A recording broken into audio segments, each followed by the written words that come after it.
During the birthday toast, my family forced me to call my son's injury an accident, so I said it. Right after, the projector behind me flickered and switched to security footage. My sister's wine went flying. Okay, picture this.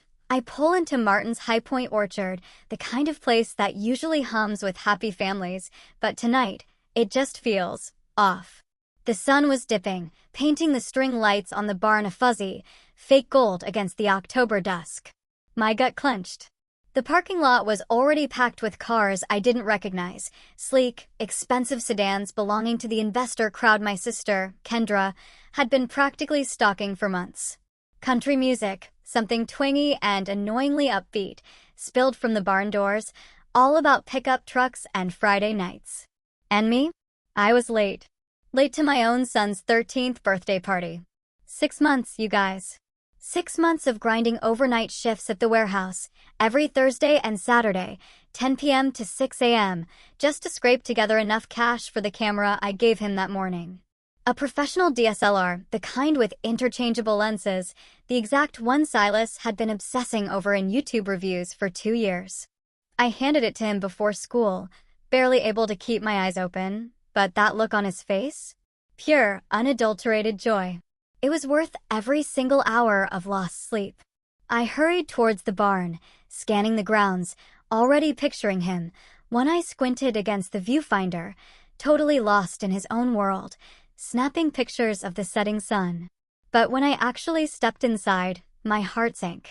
This wasn't a kid's birthday party. This was a showcase. White tablecloths, mason jar centerpieces overflowing with wildflowers, a dessert table that probably cost more than the camera I bought Silas. It was just another opportunity for Kendra to parade the Martin family brand in front of people with money. Then I saw him. Silas. He was standing near the entrance, before he saw me. My breath caught in my throat. He was ghostly pale, his left arm encased in a brand new, shockingly white plaster cast that practically glowed under the lights. Sweat beaded across his forehead despite the cool evening air, and his eyes. They had that unfocused, glazed-over look I recognized instantly. The one he had after his wisdom teeth were pulled early, when the pain meds made him sway on his feet. Silas, baby. What happened? I was moving before I even finished the words. The relief that flooded his face as he turned towards my voice nearly broke me. But before I could reach him, Kendra materialized between us, like she'd been waiting for that exact moment. Lindsay. Finally. Her smile was wide, bright, and completely, utterly wrong. Her fingers dug into Silas's right shoulder, the uninjured one, hard enough that I saw him wince. We were starting to think you'd missed the whole thing. I tried to step around her. Silas, are you okay? He's fine. Kendra's voice dropped to a hiss, but her lips stayed curved in that perfect, fake pageant smile. Stand up straight, Silas. Mr. Hendricks from the development group is watching. He just got out of the emergency room 2 hours ago. I shot back, sharper than I intended. He should be home in bed. It was just a clumsy accident on the hayride. She waved her free hand dismissively, but her grip on Silas tightened. Nothing that should ruin his special day. Right, sweetie? Silas didn't answer. His good hand trembled at his side. Lindsay Marie? Is that what you're wearing? My mother's voice cut through the music like a razor. Sylvia Martin appeared beside Kendra, draped in a cream sweater set that probably cost more than my monthly utilities. Her eyes raked over my work jeans, my flannel shirt with the frayed cuffs. You look like the hired help, she said, her voice pitched low but sharp enough to draw blood. We have investors here tonight, people who are considering putting serious money into this venue, and you show up looking like you just rolled out of a barn. The irony of that statement, given we were literally in a barn, would have been hilarious if I didn't feel like I was about to vomit. Mom, Silas is hurt. He needs to go home.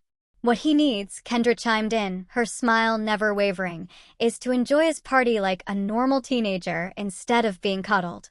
Over Kendra's shoulder, I saw Brock swagger through the crowd in his varsity jacket, the number 16 glinting on his back. He was laughing with a group of his football friends, all of them holding red Solo cups. When he spotted Silas, his grin widened. He leaned in close to Silas's ear. I couldn't hear what he said, but I saw my son flinch, saw the way his eyes dropped to the floor.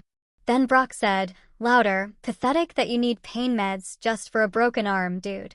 Something cold and sharp lodged itself behind my ribs. I watched Kendra raise her hand to fix Silas's hair, a gesture that should have been maternal and kind. But Silas jerked back like she was about to strike him. His whole body went rigid. Protective. Terrified. The noise of the party faded to a dull roar in my ears. That wasn't a reflex. That was recognition. My mother was still talking, droning on about professionalism and family image, but I wasn't listening anymore. I was watching my sister's hand hover near my son's face. I was watching the way her thumb and forefinger pinched together, just slightly, a silent, chilling threat. I was watching my son's eyes plead with me to understand something he couldn't say out loud. This was no hayride accident. I need to use the restroom, I heard myself say. My voice sounded distant, mechanical. I'll be right back. Kendra's smile sharpened. Don't take too long. We're cutting the cake soon. I walked toward the main house on legs that didn't quite feel like my own, leaving my mother mid-sentence about dress codes and family loyalty. Inside the house, I locked myself in the downstairs bathroom and gripped the edge of the sink. My reflection stared back at me, all calloused hands, tired eyes, and a lifetime of keeping the peace. But peace wasn't supposed to leave bruises. Peace wasn't supposed to make a 13-year-old boy flinch away from his own family. I turned on the faucet to cover the sound and pulled out my phone with shaking hands. Tabitha answered on the second ring. I need you, I whispered. Something's wrong. Something's really wrong. Tabitha grabbed my elbow the second I stepped out of the bathroom, her fingers urgent against my skin. She didn't say anything, just jerked her head toward the back of the barn and started walking. I followed without question, because Tabitha Miller doesn't panic. Not when the tractor caught fire last summer. Not when that wedding party got food poisoning. Never. But her jaw was locked tight now, tendons standing out in her neck. She pulled me into the supply closet where we kept the extra chairs and tablecloths, the smell of cedar and dust thick in the cramped space. The music from the party was muffled here, reduced to a bass thump that vibrated through the walls. I saw it happen. Her voice came out rough, like she'd been swallowing gravel. I saw Brock corner Silas by the cider press. Not the hayride. The industrial press near the loading dock. My stomach dropped like a stone. When? This afternoon, around 4. She swiped at her face with the back of her hand. I was doing inventory in the storage barn, heard something metal smashing on concrete, loud. Really loud. The cast. The painkillers. The way Silas flinched when Kendra raised her hand. It all clicked. I need to see the cameras. Tabitha blinked. What cameras? The security system. Dad installed it 2 weeks ago. I was already moving toward the door, but she caught my arm. Lindsay, your dad didn't tell anyone about cameras. He installed them because he thought Brock was stealing equipment to sell. The words tasted bitter in my mouth. 4K resolution. Motion activated. He didn't want Kendra to know he was watching her son. Tabitha's expression shifted from confusion to something darker, a dawning horror. Server room. I nodded. The server room was tucked behind Dad's office in the main house, a glorified closet where he kept the computer that ran the sound system and handled venue bookings. I used the key from under the mat because of course they still kept it there, same spot it had been since I was 12. My hands shook as I locked the door behind us. The monitor woke up with a tap, password already saved because Dad could never remember his login credentials. The security software opened to a grid of camera feeds, 12 different angles of the property. I scrolled back through the timeline, searching for 4 o'clock. There. Camera 7. Wide-angle view of the loading dock area where the massive cider press sat, all steel and mechanical jaws designed to pulp 200 pounds of apples per hour. Silas walked into frame. He was holding the camera, my camera, the one I gave him this morning, close to his face, checking a setting on the lens. My throat closed. Brock appeared from the left side of the screen, moving fast. He was talking, but there was no audio on these feeds. Silas turned, lowered the camera, and held it closer to his chest. Protective. Brock lunged, grabbed the strap. Silas tried to hold on. The strap snapped. Brock yanked the camera away. For 1 second, I thought maybe he was just teasing. Maybe this was all a misunderstanding. Then he raised it above his head and slammed it down on the concrete loading dock with both hands. The camera exploded. Pieces of black plastic and glass scattered across the frame. 6 months of night shifts, every Thursday and Saturday, every missed dinner with Silas. Every morning I came home too exhausted to do more than collapse on the couch, destroyed in less than 2 seconds. Silas dropped to his knees, reaching for the pieces. Brock shoved him. Not hard at first, just enough to knock him off balance. Silas tried to gather the shattered equipment anyway, his hands moving frantically across the concrete. That's when Brock put his palm flat against Silas's shoulder and pushed. Really pushed. Driving my son backward into the steel frame of the cider press. The impact was soundless on the feed, but I heard it anyway. The crack of bone against metal, the way Silas's mouth opened in a scream that never reached the camera's microphone. His arm bent at an angle that made my vision blur. Beside me, Tabitha made a noise like something had been ripped out of her chest, but the feed kept playing because we hadn't stopped it. Kendra walked into frame, heels clicking on concrete. She looked around, scanning for witnesses. Then she crouched down and grabbed Silas's face with both hands, her perfectly manicured nails digging into his cheeks. She was talking. I could see her mouth moving, see the way Silas's whole body went rigid with terror. She held his face for 15 seconds. 20. 30. Making sure he understood whatever threat she was delivering. Then she released him and walked away like nothing happened. Brock followed, laughing. Silas stayed on the ground, cradling his broken arm. Surrounded by the shattered pieces of the camera, I'd sold pieces of my life to buy him. I leaned over the trash can in the corner and vomited until there was nothing left. Tabitha's hand rested on my back, steady and warm. "I'll call Jim," she murmured. I spit, wiped my mouth with the back of my hand. My whole body was shaking, but my mind felt crystalline, sharp, clear in a way it hadn't been in years. Not yet. I sat up, pulled out my phone. I need to download this first. It took 4 minutes to copy the footage to my cloud storage. Another 2 to email it to the lawyer I'd consulted 6 months ago when Dad threatened to fire me for asking about my grandmother's will. The same lawyer who explained that Grandma's land deed, in my name, superseded the business LLC my parents created later. The same lawyer who told me to document everything. Tabitha watched me work, her expression shifting from horror to understanding. "You're not going to scream. You're not going to cry." "No." I sent the email, watched the confirmation ping. "I'm going to let them think they've won." I pulled up my text messages, typed quickly.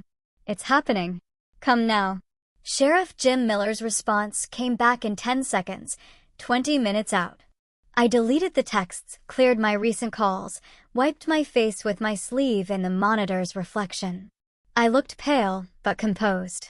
Tired, but not hysterical. Exactly how they expected me to look, beaten down, harmless. Tabitha opened the door, checked the hallway. "They're getting ready to cut the cake." Perfect. I stood, smoothed my flannel shirt. My legs felt solid beneath me now. "Steady. Let's go watch my son blow out his candles." She caught my wrist as I passed. "Lindsay." I met her eyes. "I own the land. They just don't know it yet." Her smile was fierce. "Let's go to a party." I found my parents in the office behind the barn, exactly where I knew they'd be. The room smelled like leather and old wood, lined with photos of Martin family orchards going back 4 generations. Garrett and Sylvia stood behind the massive oak desk like they were holding court, reviewing catering invoices with the intensity most people reserved for mortgage documents. My father looked up when I entered. Didn't smile. "We need to talk about Silas," I said. My voice came out steadier than I expected. "Not now, Lindsay." Mom didn't even glance up from the spreadsheet. "We have the Hendricks proposal to finalize before they leave tonight. Silas says Brock pushed him." The words landed like stones in still water. Dad's pen stopped moving. Mom's head snapped up, her reading glasses sliding down her nose. For one brief, stupid moment, I let myself hope. Maybe they'd be horrified. Maybe they demand answers. Protect their grandson. Choose family over business for once in their lives. Garrett leaned back in his chair, fingers steepled. That's a serious accusation. I know. Based on what, exactly? Mom's voice had that tight quality I remembered from childhood. The tone that preceded lectures about not embarrassing the family. The ramblings of a 13-year-old hopped up on emergency room painkillers. My jaw clenched. Based on what my son told me. Your son, Dad said, each word deliberate, broke our industrial cider press this afternoon during one of his clumsy episodes. Do you have any idea what that machine costs? The floor seemed to tilt beneath my feet. What? Silas was messing around near the equipment. Mom removed her glasses, set them on the desk with careful precision. He stumbled, grabbed the frame to catch himself, and damaged the pressure mechanism. The whole thing will need to be replaced. That's not what happened. Are you calling us liars? Dad's voice dropped to that dangerous quiet. Were you there? No, but... Then you don't know what happened, do you? He stood, and even though I'm 42 years old, some part of me still wanted to step back. What you do know is that your sister has worked incredibly hard to build this venue into something special. Something that provides jobs for this entire community, including you. Garrett. Mom touched his arm, but her eyes never left my face. Let's be reasonable about this. She walked around the desk, her cream sweater catching the lamplight. When she was close enough, she reached out like she might touch my shoulder. I didn't move. Lindsay, sweetheart. We understand you're protective of Silas. That's natural. Her voice had gone soft. Almost kind. It made my skin crawl. But you need to understand the position you're putting us in.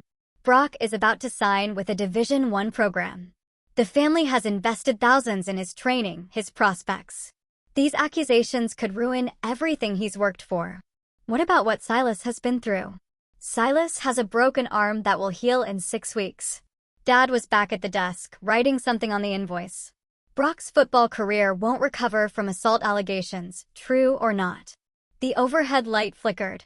Outside, someone laughed, high and bright. The cider press damage is going to cost about $5,000 to repair. Dad didn't look up from his writing. We'll dock your wages $1,000 for the next 5 months to cover it. Consider it a family discount.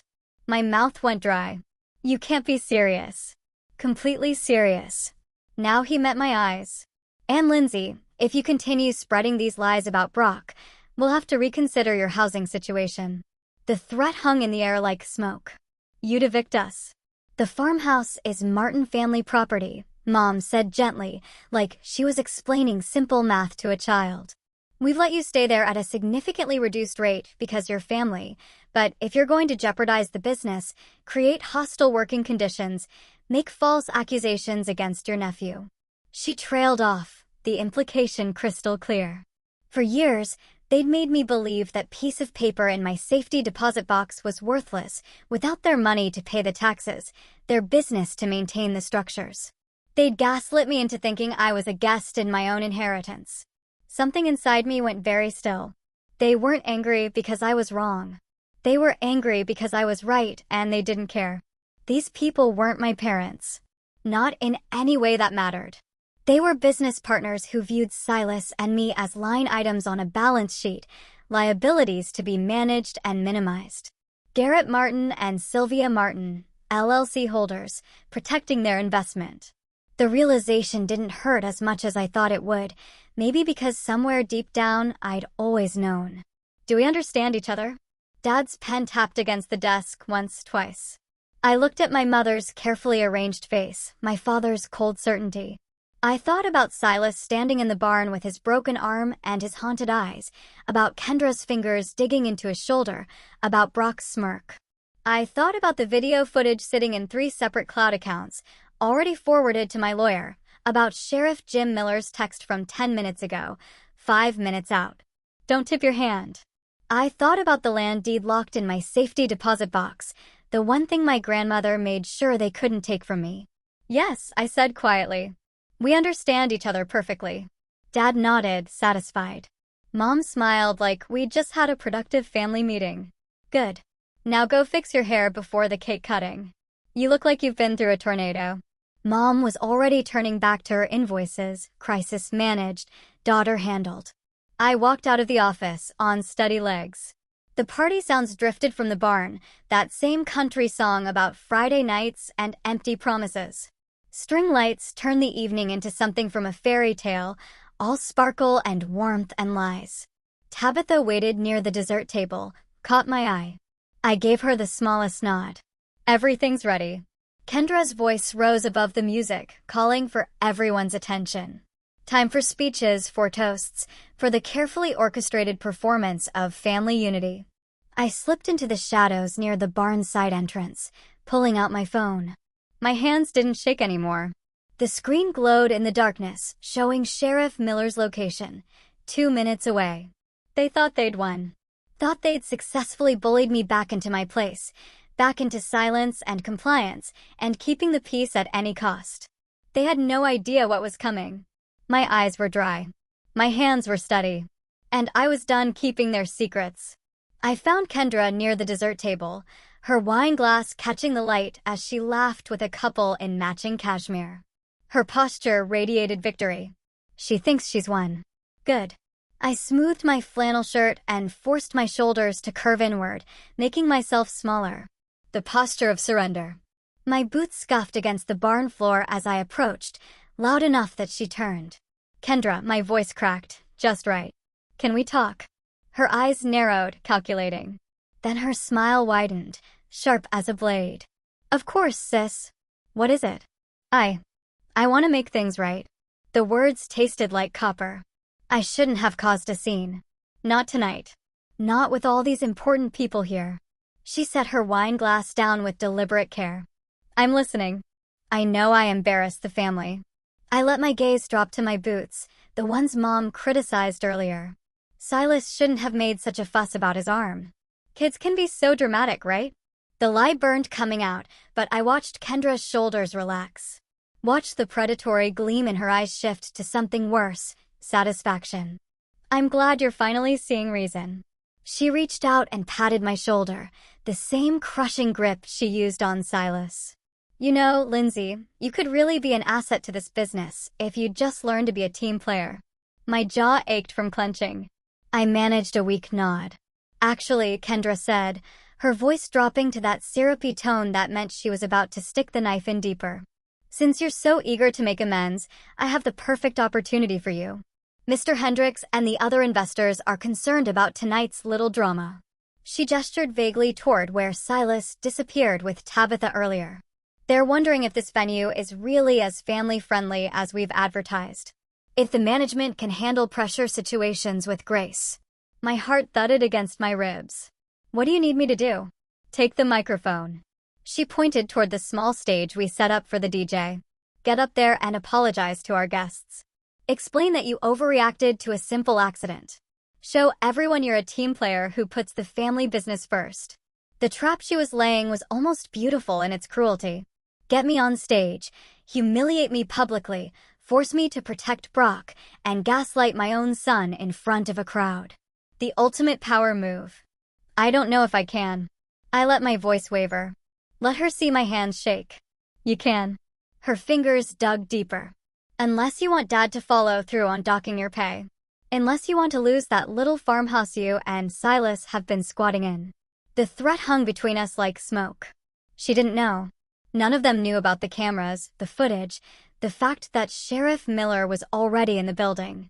They had no idea I owned the ground they were standing on. I checked my watch. 8:15. Right on schedule. Okay, I forced the word out like it was being dragged from my chest. I'll do it. Kendra's smile could light the whole barn. Wonderful. Come on, let's not waste time. She practically dragged me toward the stage, her heels clicking against the wood floor. I caught Tabitha's eye across the room, stationed near the projector controls like we'd planned. She gave the tiniest nod. Mom and Dad materialized from the crowd as Kendra led me up the stage steps. Garrett looked smug. Sylvia looked relieved. They thought I'd finally learned my place. Brock lounged near the front with his football buddies, red Solo cup in one hand, his phone already out and recording with the other, probably planning to post this on every social media platform he could find. The footage of me groveling would be priceless for his image. Ladies and gentlemen, Kendra tapped the microphone, feedback squealing. If I could have your attention for just a moment, my sister Lindsay has something she'd like to say. She stepped aside with a flourish, presenting me like a prize. The barn quieted, all those investor faces turning toward the stage. I could feel their judgment, their curiosity about what fresh entertainment this family drama would provide. I gripped the microphone stand, let my head bow, let my shoulders shake just enough to suggest tears. Through my lashes, I checked the positions. Kendra to my right, glowing with triumph. Mom and Dad just off stage, arms crossed in identical poses of satisfaction. Brock front and center with his phone raised high. Perfect. They were all here. All gathered in one spot, guards completely down. I glanced toward the back wall. Sheriff Miller and 2 deputies stood in the shadows, hands resting casually on their belts. I looked at Tabitha. She held up the projector remote, finger hovering over the button. Her expression was steel. My breathing steadied. The trembling in my hands stopped. I tapped the microphone once, twice. The barn fell completely silent. I was asked to apologize. My voice came out softer than I planned, and I let it. Let them lean into here. Let them think I was about to crumble. Kendra shifted beside me, already relaxing, already savoring this moment. I lifted my head, met her eyes, watched confusion flicker across her face as she registered. Something changed. My next words would detonate everything. The tears on my cheeks were gone. My spine straightened. My grip on the microphone turned white-knuckled. Behind me, I heard the projector whir to life. The baby photos that were supposed to play for the rest of the party flickered and died. In the silence, I let one corner of my mouth curve upward. Not a smile. A promise. And I am sorry, I said, my voice steady now, clear. I'm sorry I didn't protect my son from criminals sooner. Kendra's face went blank with shock. The first frame of security footage hit the massive projection screen. I met Tabitha's eyes across the barn and nodded once. The projector screen behind me flickered. The slideshow of baby photos, the carefully curated Martin family brand, disappeared. For one heartbeat, the screen went black. Then the security footage filled the wall. For feet wide, crystal clear, 4K resolution that turned Brock's face into something unmistakable. The timestamp read 2 days ago for 47 p.m. I didn't need to watch. I'd seen it 30 times already, each viewing carving the images deeper into my brain. But I heard it. The entire barn heard it. The crack of expensive camera equipment hitting concrete. Silas's voice, high and desperate, saying, "That's mine. You can't." The sound of my son's body slamming into the steel frame of the cider press made someone in the crowd gasp. Then came the snap. Sharp and wet and final. The sound bones make when they break. Silas screamed. The investors from the development group stood frozen near the dessert table. The church ladies from my mother's Bible study had their hands pressed to their mouths. Mrs. Henderson's phone was already out, recording the screen, recording the truth that was about to burn this family to ash. Kendra appeared in the frame now, moving fast. She grabbed Silas by the face, her manicured nails digging into his cheeks as he sobbed. Her voice broadcast through the barn's sound system with perfect clarity. "If you tell anyone Brock did this, I'll tell Grandpa you sabotaged the machine.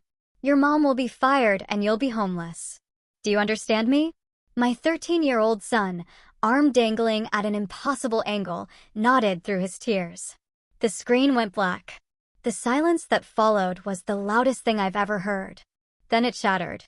From the shadows near the back wall, Sheriff Jim Miller stepped into the light. He didn't need to make an entrance.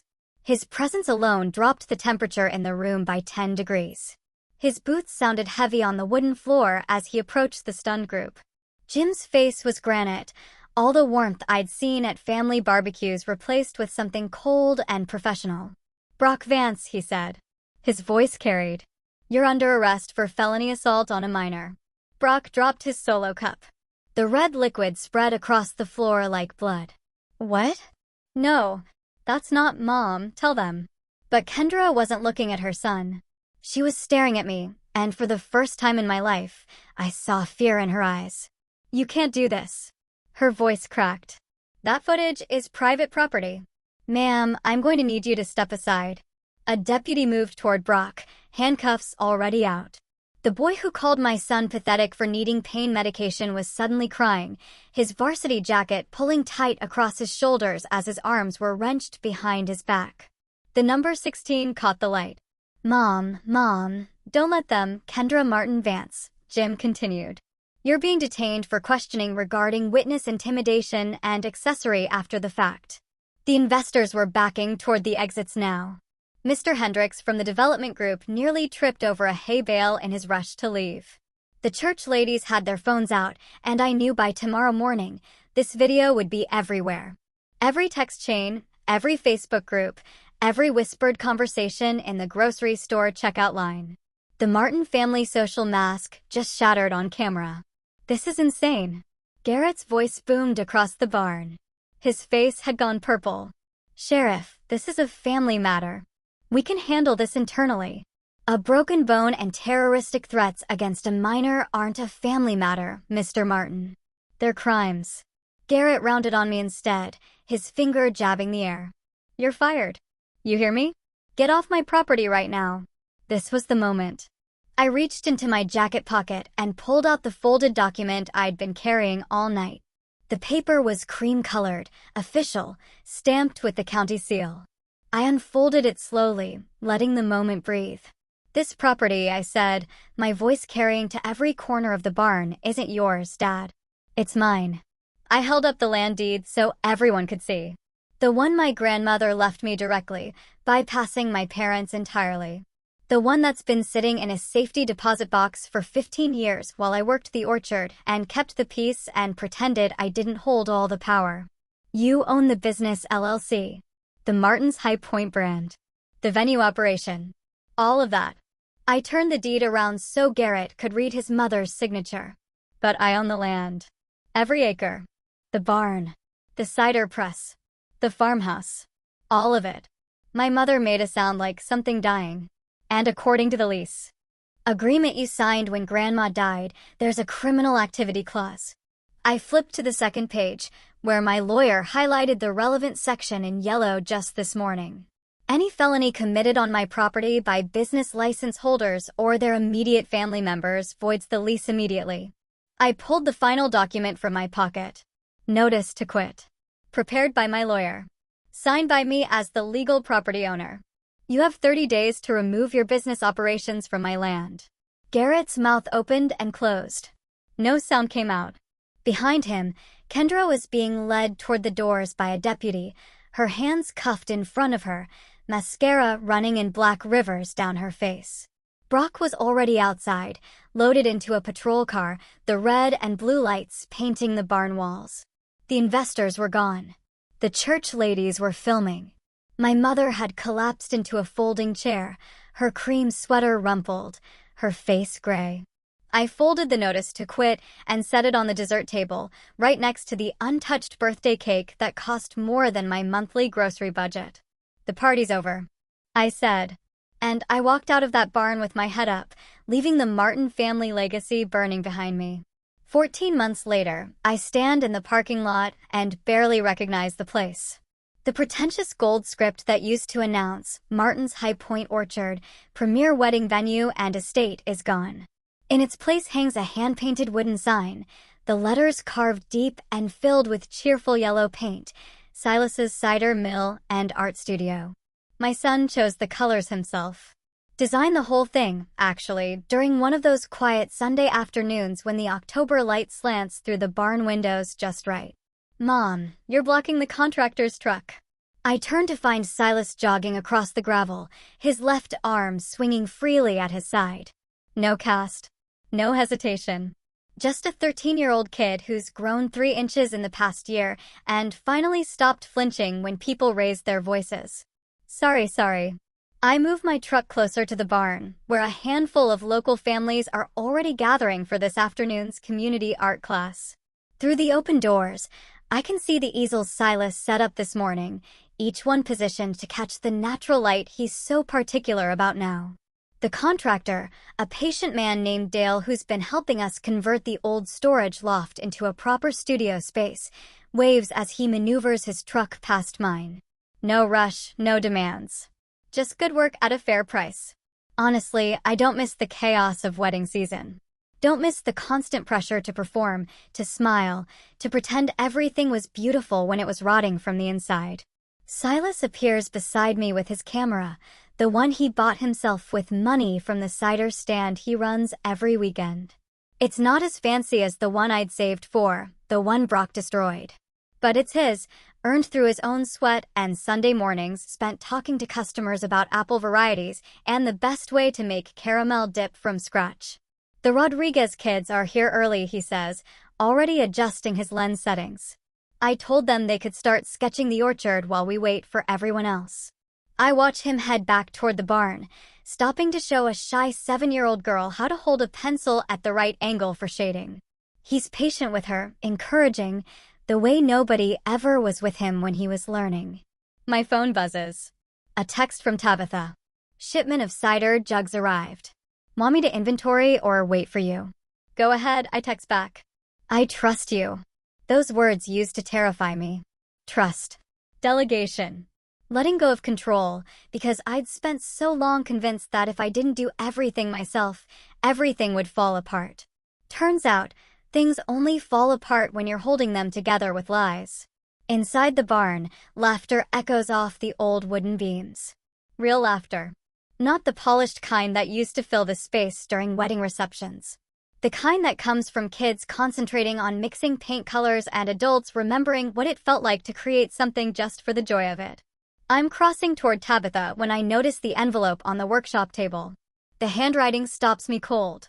Brock's chicken scratch scrawl, the same messy letters that used to appear on birthday cards signed by the whole family, before, when we all pretended we were something we weren't. Silas sees me staring at it. It came this morning, he says quietly. Return address showed it was from him. My hand moves toward the envelope, but Silas picks it up first. He weighs it in his palm for a moment, studying the way his name is spelled wrong. Brian instead of Brian, the middle name his grandmother gave him. You don't have to read it, I tell him. I know. He walks to the workshop's old fireplace, the one we kept functional for those cold days when the studio's heaters can't quite reach the corners. A small fire crackles there now, more for ambience than warmth. Silas tosses the letter in without opening it. The envelope catches immediately, curling at the edges. Through the transparent address window, I glimpse the opening lines before the flames consume them. Something about mistakes and second chances. Something about money, probably, given that Kendra's bankruptcy left them with nothing but legal bills and a criminal record that killed every college scholarship Brock ever had lined up. Silas watches the letter burn, then looks at me and smiles. Not a bitter smile, not a triumphant one. Just peaceful. The kids are waiting, he says, and heads back to his easels. Through the barn's open doors, I can see the hand-painted signs swaying gently in the breeze. My son's name, bold and permanent, marking this place as his. Not the abuser's legacy, not the family that chose image over integrity, just a boy who survived, and the mother who finally chose him first. I rest my hand on his shoulder as we walk back toward the laughter. He leans into the touch, solid and unafraid. The letter burns to ash behind us, taking the past with it.